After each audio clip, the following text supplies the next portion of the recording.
The morning sun cast long shadows across the concrete floor of Elite Combat Academy. Sarah Martinez adjusted her gloves one more time, feeling the familiar mix of nerves and excitement that came before sparring sessions.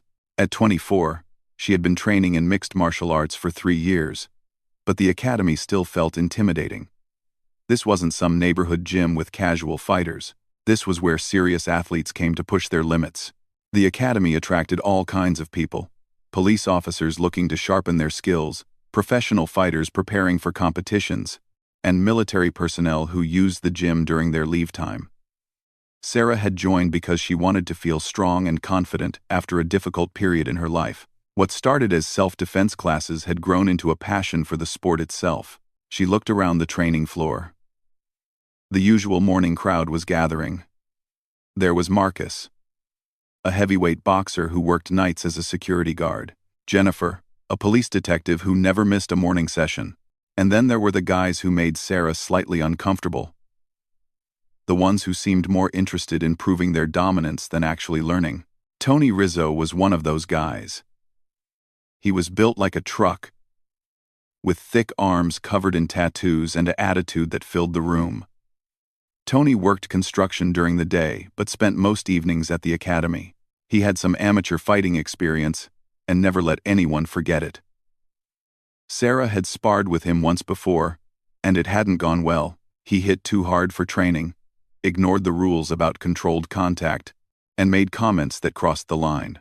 "Looks like we got a good group today," called out Coach Stevens, a former professional fighter who ran the morning sessions.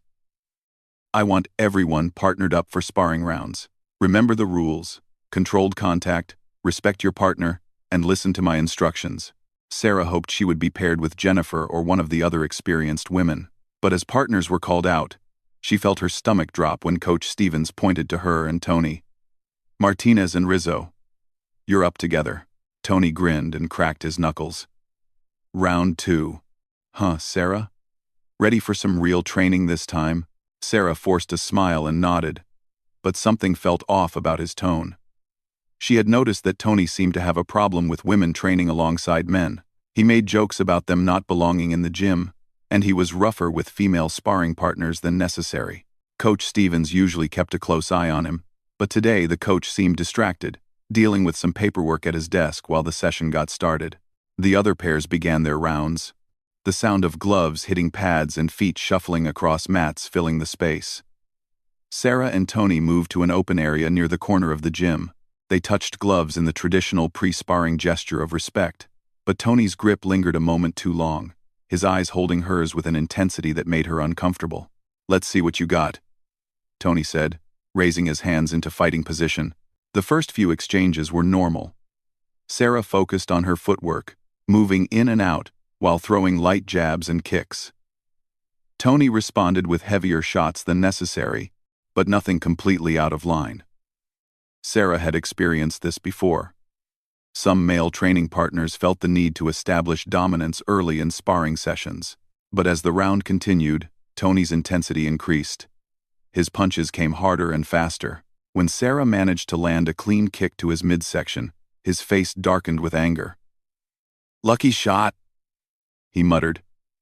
And his next combination came with real force behind it. Sarah began to feel genuinely concerned. This wasn't training anymore. Tony was treating this like a real fight. She tried to back away and reset the pace, raising her hands to signal for a break, but Tony pressed forward aggressively. "What's wrong? Can't handle real training?" Tony taunted, throwing a hook that barely missed her head. Across the gym, a few people noticed the intensity of their sparring session, but most were focused on their own training. Coach Stevens was still at his desk, reviewing membership applications. The unwritten rule at the academy was that experienced fighters were trusted to self-regulate during sparring, but Tony was taking advantage of that trust. Sarah tried to create distance, but Tony cut off her angles, forcing her back toward the wall. His breathing was heavy, and there was something in his eyes that scared her. This wasn't about training anymore. This felt personal. "I think that's enough for this round," Sarah said, lowering her hands and stepping back. "We're not done yet," Tony replied, not lowering his guard. You wanted to train with the big boys, right? Let's see how tough you really are. That's when Sarah noticed him in her peripheral vision. Someone she had never seen before was watching their sparring session with obvious concern. He was tall and lean, with the kind of controlled stillness that suggested military training. His dark hair was cut short, and even in civilian clothes, he carried himself with unmistakable authority. Jack Morrison had been in the academy for only 20 minutes, having stopped by to check out the facility during his leave from his Navy SEAL unit. He was considering joining for his time between deployments, and Coach Stevens had given him permission to observe a training session before making his decision. Jack had seen enough training sessions to recognize what good sparring looked like, and what he was watching in the corner wasn't it. The woman was clearly trying to de-escalate the situation, while her partner was becoming increasingly aggressive. Jack had witnessed similar dynamics during his military service, someone using physical training as an excuse to intimidate or dominate others. What really caught Jack's attention was the woman's reaction. Despite being outmatched in size and strength, she wasn't backing down completely. She was trying to handle the situation diplomatically while still protecting herself. Jack could see the combination of fear and determination in her posture. She was scared, but she wasn't giving up. Tony threw another hard punch, this one grazing Sarah's shoulder as she tried to slip away. "Come on! Fight back!" he shouted, loud enough that several other training pairs glanced over. "That's enough, Tony," Sarah said firmly, removing her mouthguard and backing toward the edge of their training area. "I'm done for this round." But Tony wasn't done. As Sarah turned slightly to signal to Coach Stevens that she needed help, Tony moved forward quickly. His arm snaked around her neck from behind, applying pressure in a rear-naked chokehold. At first, Sarah thought it was just another aggressive training move. Chokeholds were part of the ground fighting curriculum at the academy, but as Tony's arm tightened around her throat, cutting off her air supply, she realized this was different. His grip was too tight, too personal. This wasn't practice. This was punishment. Sarah grabbed at Tony's arm, trying to relieve the pressure on her windpipe. She could feel panic rising as her breathing became restricted. The sounds of the gym seemed to fade as her vision started to narrow. She tried to tap Tony's arm, the universal signal for submission and grappling, but he either didn't notice or didn't care. "Remember my name," Tony whispered in her ear, his voice filled with malice. "Next time you'll think twice about stepping into the ring with a real fighter." Sarah's legs started to weaken as the choke continued. She could hear her heartbeat pounding in her ears. The other training sessions continued around them, most people unaware of what was happening in the corner. Coach Stevens was still at his desk, his back turned to the training floor, but Jack Morrison had seen enough. The woman was in real danger, and no one else seemed to be noticing or caring. The big guy holding the choke wasn't training, he was asserting dominance in the most dangerous way possible. Jack had made a career out of reading dangerous situations and responding quickly. His SEAL training had taught him to trust his instincts, and every instinct he had was screaming that this situation was about to go very wrong. The woman's face was turning red, and her struggles were becoming weaker. Without hesitation, Jack started moving toward the corner of the gym.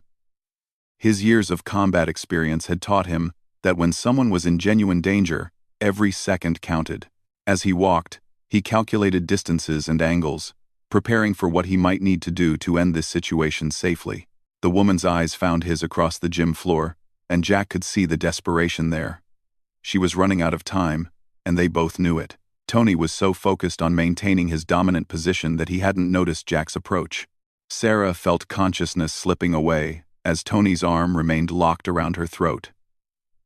Her vision was tunneling, and her attempts to break free were becoming weaker. Just as she thought she might pass out completely, she saw the stranger moving toward them with purpose and determination. Jack was now only a few feet away, close enough to see the strain on the woman's face and the satisfaction in Tony's expression. The big guy was enjoying this too much. This wasn't about training or even teaching a lesson. This was about power and control. "That's enough," Jack said quietly, his voice carrying the unmistakable tone of command. Tony looked up, surprised to see someone approaching. His grip on Sarah's neck loosened slightly, but he didn't release the hold completely. We're training here, buddy. Mind your own business. Training doesn't look like that, Jack replied, stepping closer. Let her go. Who the hell are you? Tony demanded, his face flushed with anger and exertion. This is none of your business. Go find your own training partner. Sarah gasped as the pressure on her throat decreased, allowing her to draw a partial breath. She could feel the tension building between the two men, and part of her worried that the situation was about to escalate into something even more dangerous. Jack's expression remained calm, but his posture shifted slightly into a stance that suggested he was ready for whatever might happen next. I'm someone who knows the difference between training and assault. Let her go, and we can all walk away from this. Tony's grip tightened again, his ego refusing to back down in front of an audience that was slowly beginning to notice the confrontation. Maybe you need to learn some respect too. That's when Jack Morrison decided he had given Tony enough chances to do the right thing on his own. Jack had spent 12 years in the Navy SEALs, and those years had taught him many things. One of the most important lessons was knowing the exact moment when talking stopped working and action became necessary. As he watched Tony tighten his grip around Sarah's neck for the second time, Jack knew that moment had arrived.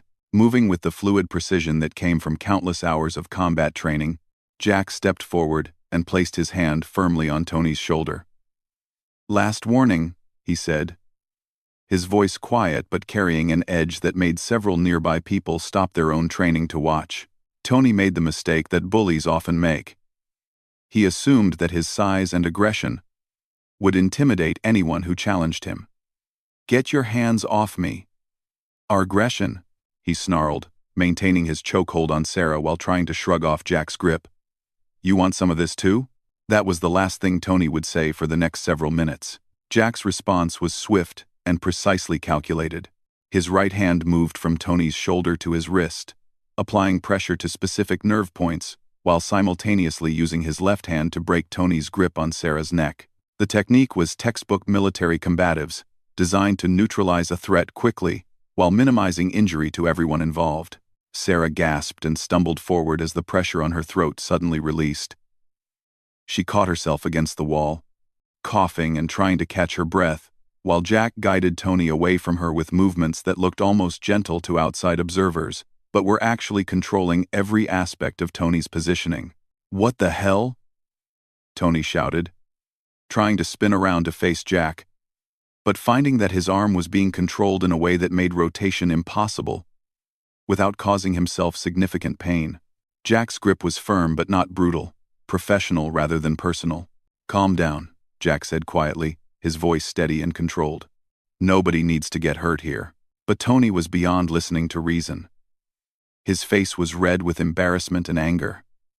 Being controlled so easily in front of the entire gym was more humiliation than his ego could handle. He tried to use his size advantage to power out of Jack's grip, twisting violently and throwing his weight around like an angry bull. That was his second mistake. Jack had trained with men much larger than Tony, and he had learned long ago that size meant nothing without technique and control. As Tony thrashed and struggled, Jack simply adjusted his positioning, using Tony's own momentum against him. To most observers, it looked like Jack was barely exerting any effort, while Tony exhausted himself trying to break free. Just let it go, man, Jack said, still maintaining his calm tone. This doesn't have to get worse. Coach Stevens finally looked up from his paperwork to see the commotion. His eyes went wide as he realized what was happening in the corner of his gym. He had been so focused on administrative work that he had completely missed the escalation between Sarah and Tony, and now there was some stranger involved in what looked like it could become a serious fight. Hey, Coach Stevens shouted, jumping up from his desk and moving toward the corner. What's going on over here? By this time, most of the other training sessions had stopped completely. Marcus, the heavyweight boxer, was moving closer to see if he needed to help break up a fight. Jennifer, the police detective, was already assessing the situation with her professional eye. Noting Sarah's condition and the way the unknown man was controlling Tony without actually hurting him. Tony, however, was just getting started.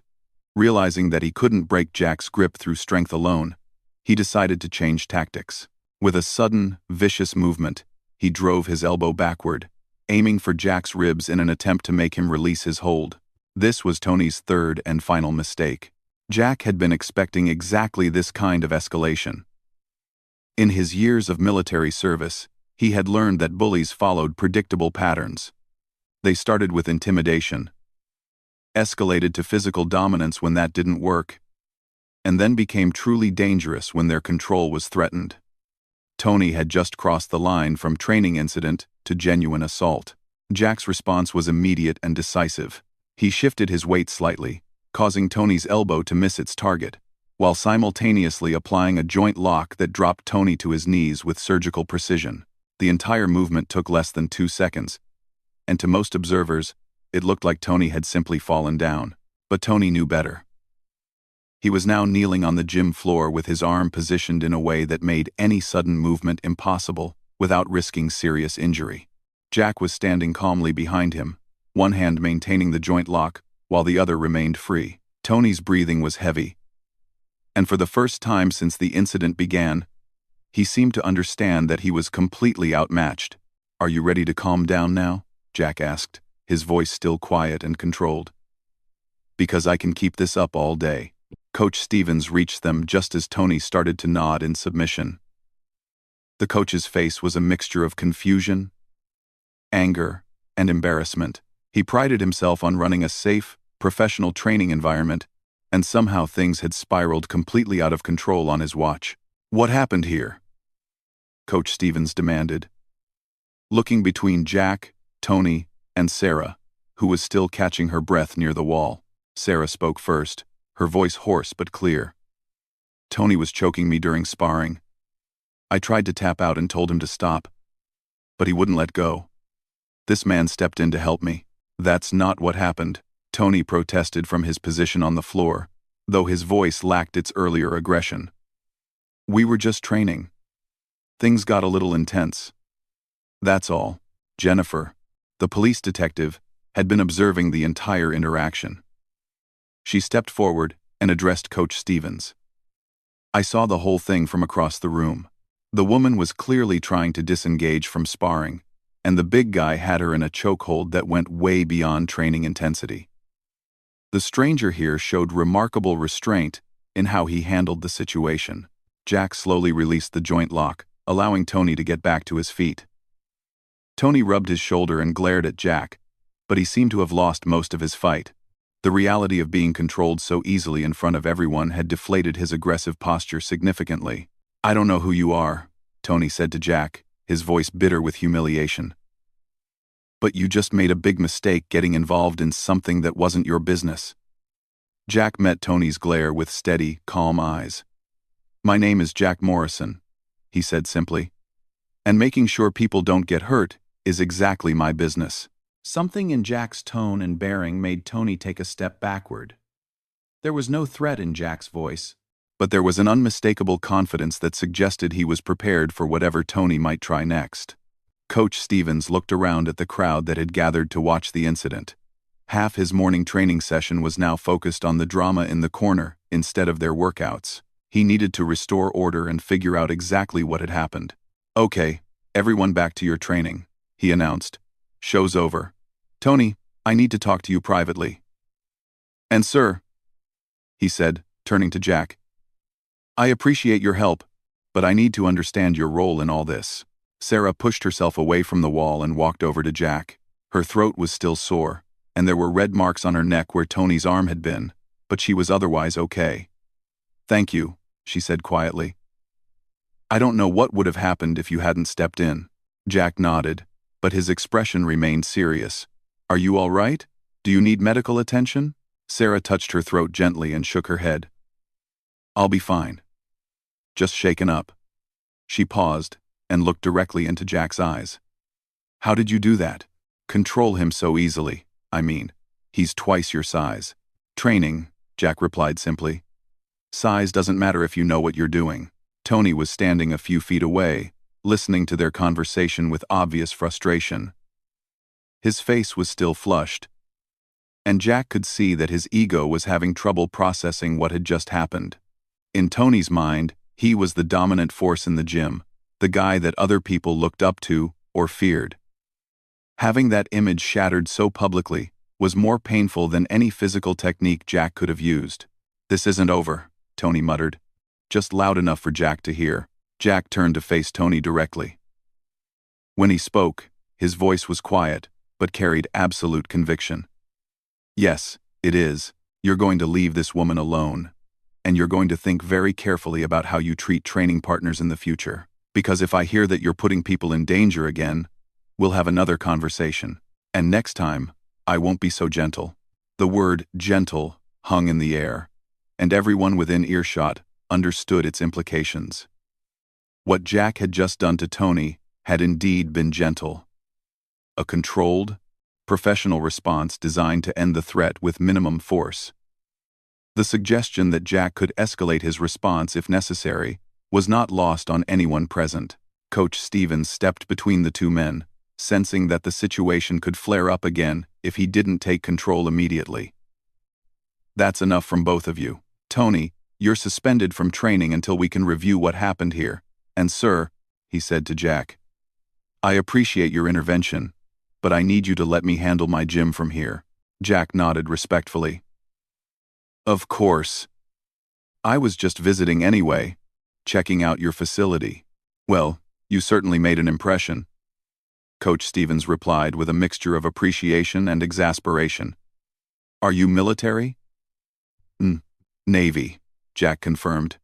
"Special operations." That explained a lot to everyone listening. Jennifer, the police detective, smiled slightly and gave Jack an approving nod. Marcus, the heavyweight boxer, looked at Jack with new respect. Even some of the other trainers who had been skeptical of the stranger's intervention began to understand why Jack had been so confident and controlled. Tony, however, looked like he had been punched in the stomach. The realization that he had been manhandled by a Navy SEAL was almost too much for his pride to bear. He had spent years building his reputation as the tough guy in the gym, and it had been dismantled in a matter of minutes by someone who barely seemed to be trying. Sarah was gathering her gear, preparing to leave for the day. The incident had shaken her more than she wanted to admit, and she needed time to process what had happened. As she packed her water bottle and training gloves, she kept glancing over at Jack, trying to understand how someone could remain so calm and controlled in a situation that had been genuinely frightening. Jack noticed her looking and walked over. "Are you sure you're okay?" he asked. "That was pretty intense." "I've been better," Sarah admitted. "But I'm grateful you were here. I honestly don't know what would have happened if—" She didn't finish the sentence, but Jack understood. Tony's chokehold had been more than aggressive training. It had been a display of power that could have had serious consequences if left unchecked. "Have you been training here long?" Jack asked. "About a year," Sarah replied. "Usually it's not like this. Most people here are pretty respectful. But Tony—" She paused, choosing her words carefully. "Tony has issues with women training alongside men. He thinks we don't belong here." Jack nodded, understanding the dynamic immediately. He had encountered similar attitudes during his military career, and he had learned that people like Tony rarely changed their behavior unless they faced serious consequences. "Will you be back?" Jack asked. Sarah hesitated. The honest answer was that she wasn't sure. The incident with Tony had been frightening, and knowing that Coach Stevens hadn't been paying attention made her question whether the gym was really as safe as she had thought. "I don't know," she admitted. "Maybe I need to find a different place to train." Jack frowned at that. The idea that Tony's behavior might drive away someone who was clearly dedicated to improving herself bothered him more than he expected. "Don't let him win," Jack said quietly. "You have every right to train here safely. What happened today wasn't your fault." As Jack spoke those words, Tony was finishing his conversation with Coach Stevens near the front desk. The exchange had not gone well for Tony. Coach Stevens had made it clear that his behavior was unacceptable and that his membership was under review. Tony's version of events, that it had all been a misunderstanding blown out of proportion, had not been well received. Tony grabbed his gym bag and headed toward the exit, but he stopped when he saw Jack and Sarah still talking. The sight of them together, probably discussing what had happened, made his anger flare again. In Tony's mind, he was the victim now. The guy who had been humiliated and embarrassed in front of everyone he knew. As he walked past them toward the door, Tony made sure to bump into Jack's shoulder hard enough to get his attention. "See you around," he said, the words carrying an obvious threat. Jack didn't respond immediately. He simply watched Tony continue toward the exit, noting the man's posture, his movements, and the way he carried himself. Years of tactical training had taught Jack to assess threats automatically, and every indicator suggested that Tony was the kind of person who held grudges and looked for opportunities to get even. When Tony was gone, Sarah let out a breath she hadn't realized she was holding.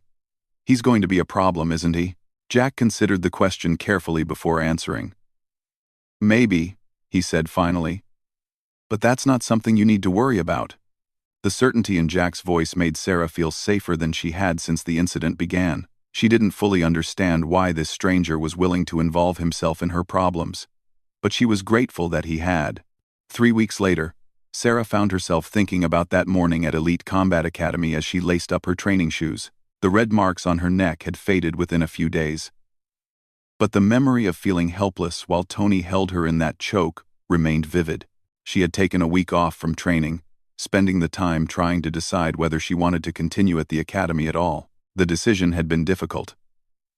Part of her wanted to find a different gym, somewhere she could train without looking over her shoulder or worrying about running into Tony again. But Jack's words kept coming back to her. Don't let him win. The more she thought about it, the more she realized that leaving would feel like surrendering to exactly the kind of intimidation that Tony represented. So here she was, walking back into Elite Combat Academy for the first time since the incident. Coach Stevens had called her personally to let her know that Tony's membership had been permanently revoked and that new policies were being implemented to ensure better supervision during sparring sessions. The coach had sounded genuinely apologetic about the lapse in oversight that had allowed the situation to escalate. As Sarah entered the gym, she noticed some changes immediately. There was now a large sign posted near the entrance outlining the academy's zero-tolerance policy for aggressive behavior during training. Coach Stevens was positioned where he had a clear view of all sparring areas, and there seemed to be more structure to how partners were assigned for contact training. Sarah, Jennifer, the police detective, waved her over to the stretching area. "Good to see you back. How are you feeling?" "Nervous," Sarah admitted as she began her warm-up routine, "but determined to not let what happened change my training." "That's the right attitude," Jennifer said approvingly. "For what it's worth, the atmosphere here has been much better since that incident." Coach Stevens really took it to heart. Marcus, the heavyweight boxer, overheard their conversation and walked over. "Hey Sarah, glad you're back. I wanted to apologize for not stepping in sooner that day. I was so focused on my own training that I didn't realize what was happening until it was almost too late." Sarah appreciated the sentiment, but she knew that the responsibility hadn't been on Marcus or any of the other members. "You don't have anything to apologize for," she told him. "The only person responsible for what happened was Tony." As if summoned by the mention of his name, the topic of Tony came up again when Coach Stevens approached their group. "Sarah, I'm glad you decided to come back," he said. "I wanted you to know that we've made some changes to how we handle sparring sessions, and I also wanted to update you on the Tony situation." Sarah tensed slightly, wondering if there had been more problems with Tony after his suspension. "He showed up here 2 nights ago, demanding to speak with me about getting his membership reinstated," Coach Stevens continued. "He claimed the whole thing had been blown out of proportion and that he was the real victim in the situation. When I told him that wasn't going to happen, he got aggressive with me too." Jennifer's expression sharpened with professional interest. "How aggressive?" "Nothing physical.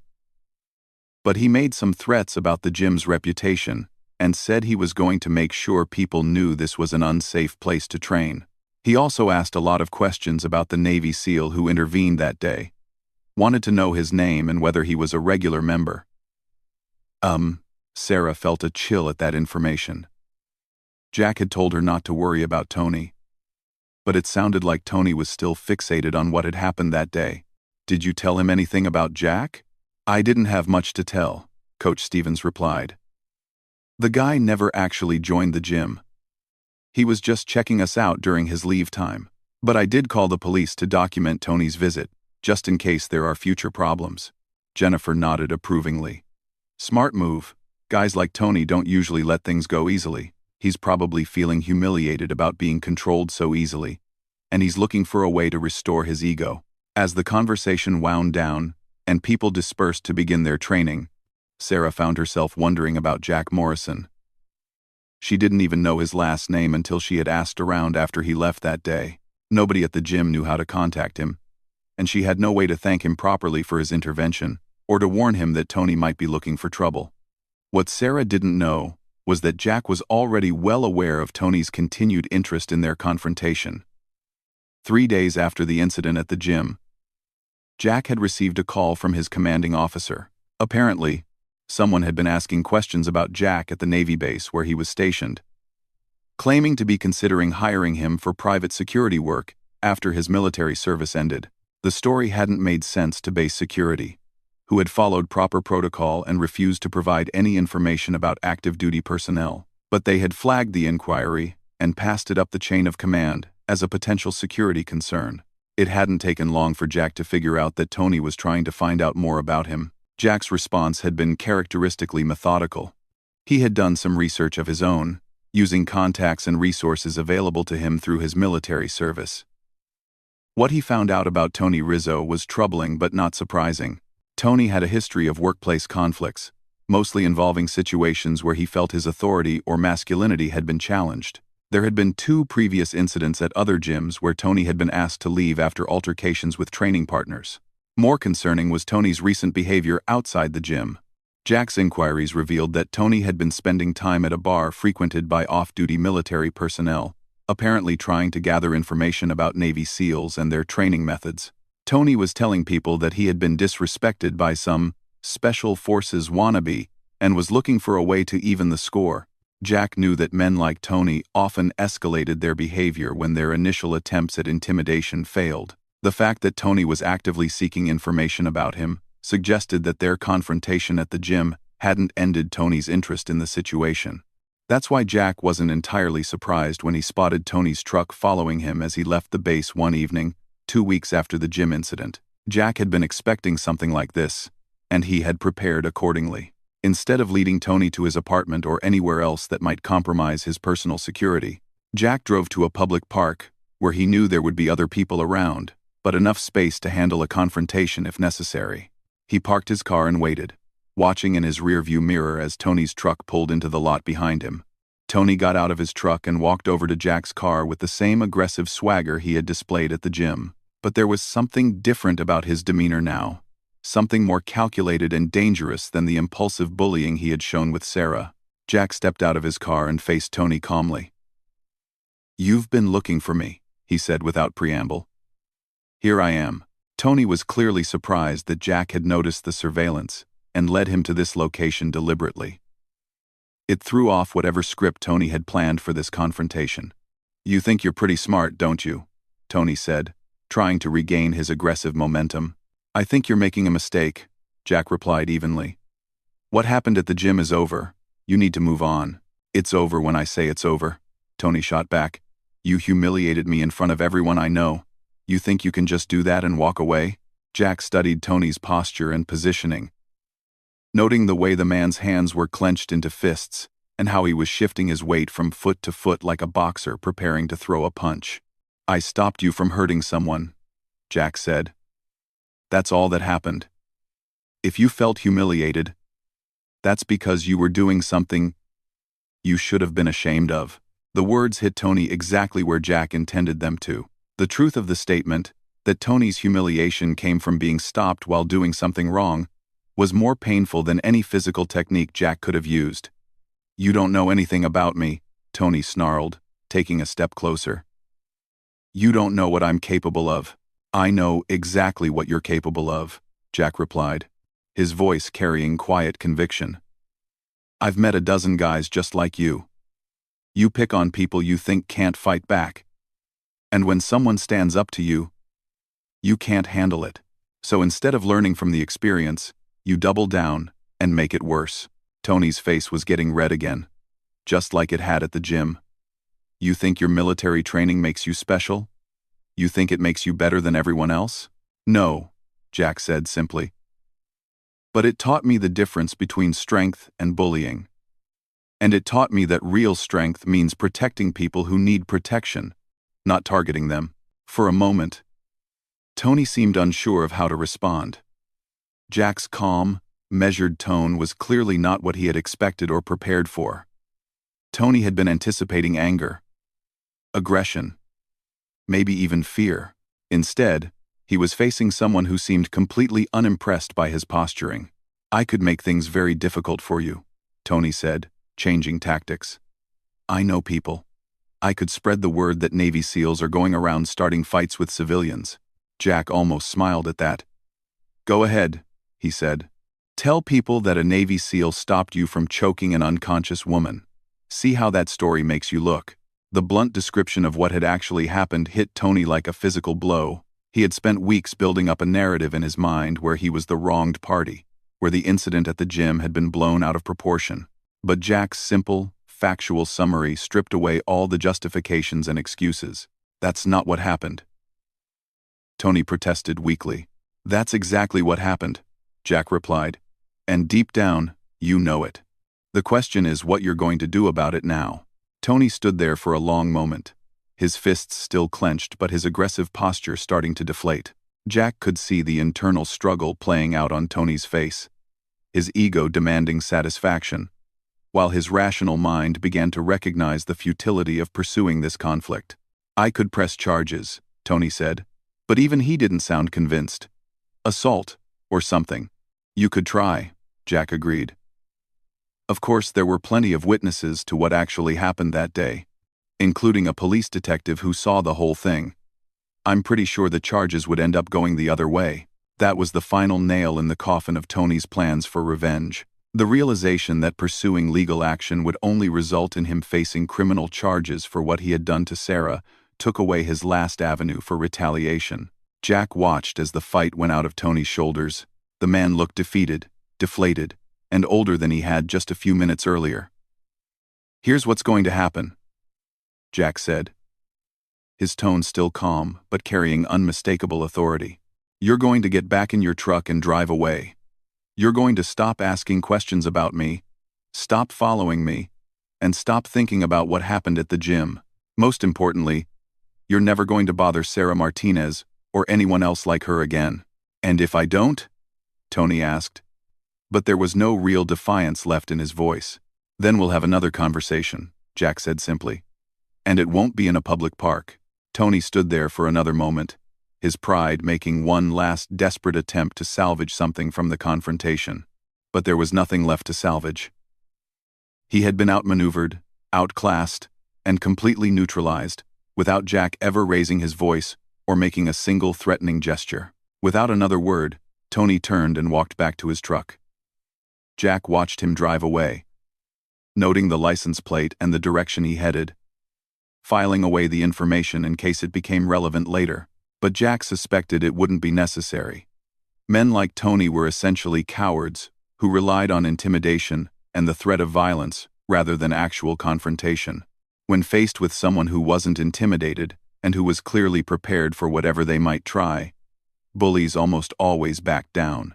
2 days later, Jack found himself back at Elite Combat Academy. He had decided to join after all, impressed by Coach Stevens' response to the incident and the changes that had been implemented to prevent future problems.